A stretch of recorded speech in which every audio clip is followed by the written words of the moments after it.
ወገኖቼ የድግሶቻችሁን የሰርጎቻችሁን የምርቃቶቻችሁን የበዓላቶቻችሁን የልደትና የክርስትና በዓላችሁን የልጆቻችሁንም በዓል እንኳን ሳይቀር ተውቴን ሞት ዓመትና ተስካር እንኳን ሳይቀር የፊት ወንበሩ ለክርስቶስ ነው የሚለቀቀው። ለክርስቶስ የፊት ወንበር ሲለቀቅ ምን እንደሚሆን ታውቃላችሁ? እንዲህ ይላል እግዚአብሔር ቃል ላንብብላችሁ። ግብዣ ባደረክ ጊዜ ድሆችንና ጉንድሾችን አንካሶችን እውሮችንም ጥራ፣ የሚመልሱት ብድራት የላቸውምና ብፁዕ ትሆናለህ፣ በጻድቃን ትንሣኤ ይመለስልሃልና ይላል። ወገኖቼ ግብዣ ባደረጋችሁ ጊዜ የፊት ወንበሩ የድሆች ነው። የፊት ወንበሩ የምስኪኖች ነው። የፊት ወንበሩ የጉንድሾች ነው። የፊት ወንበሩ የተራቡት ነው። ቅድሚያውን እንግዲያው ስለ ክርስቶስ ነው የምትሰጡት። ለማን ነው የምትሰጡት? ወገኖቼ እውነት እንነጋገር ከተባለ ክርስቶስማ በዘበኛ ይባረር የለ በዚህ ዘመን። እውነት አሰብ በራችንን እንዘጋና እኛን የመሰሉትን እንጠራና አንጥራ እያልኩ አይደል። እኛን የመሰሉትን እንጠራና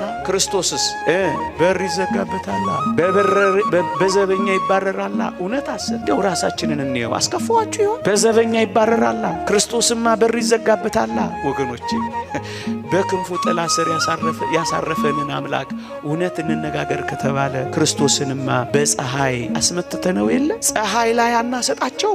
እነሱ እኮ ክርስቶስ እኮ ነው። በፀሐይ ላይ ያሰጣችሁታል። እጅግ ይደንቃል። በከበረው ዙፋን ላይ ያስቀመጠንን ጌታችንን ድንጋይ ላይ አንጥፈነዋል። እቅጩንማ እንነጋገር። ከዋናው ማዕዳችን አባረነው፣ ፍርፋሪ እንኳን ነፍገነዋል። በድብድብ የሚበሉት በሽሚያ የሚያገኙት አንዳንዴ እየተደባደቡ እንኳን ደማቸውን አፍስሰው የሚሄዱበት አይደለም። ድግሶቻችን፣ ሰርጎቻችን የታል ክርስቶስ?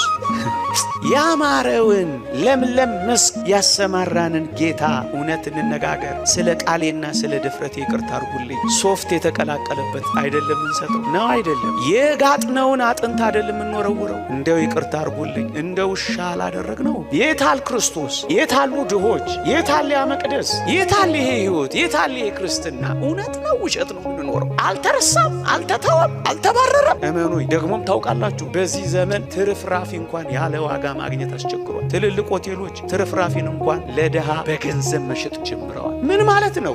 የፊቱ ወንበር ከክርስቶስ ተባሯል። እውነት እንነጋገር ከተባለ እንዲህ አይደል እየኖርን ያለ? አልተረሳም ክርስቶስ። ሲተርፍ የምንሰጣቸው፣ ሲሻግት የምንወረውርላቸው፣ ቅራሪውን የምንጥልላቸው አይደለንም ብዙዎቻችን። እንደውም ሊቁ ቅዱስ ዮሐንስ አፈወርቅ ዳግመኛ እንዲህ ይላል፣ በረከቱ ትደርብንና በሞቴ ስሙኝ። እንዲህ ይላል፣ አንተ ከተገቢው በላይ ትመገባለህ። እየሰማችሁት ነው? እንዳይከፋችሁ። ቢከፋችሁስ እውነት ከመነገር ወደ ኋላ ይባላል። እንድንሰራው እኮ ነው። እውነት አሰብ ከጾም ጋር አላልኳችሁ? ከምን ጋራ?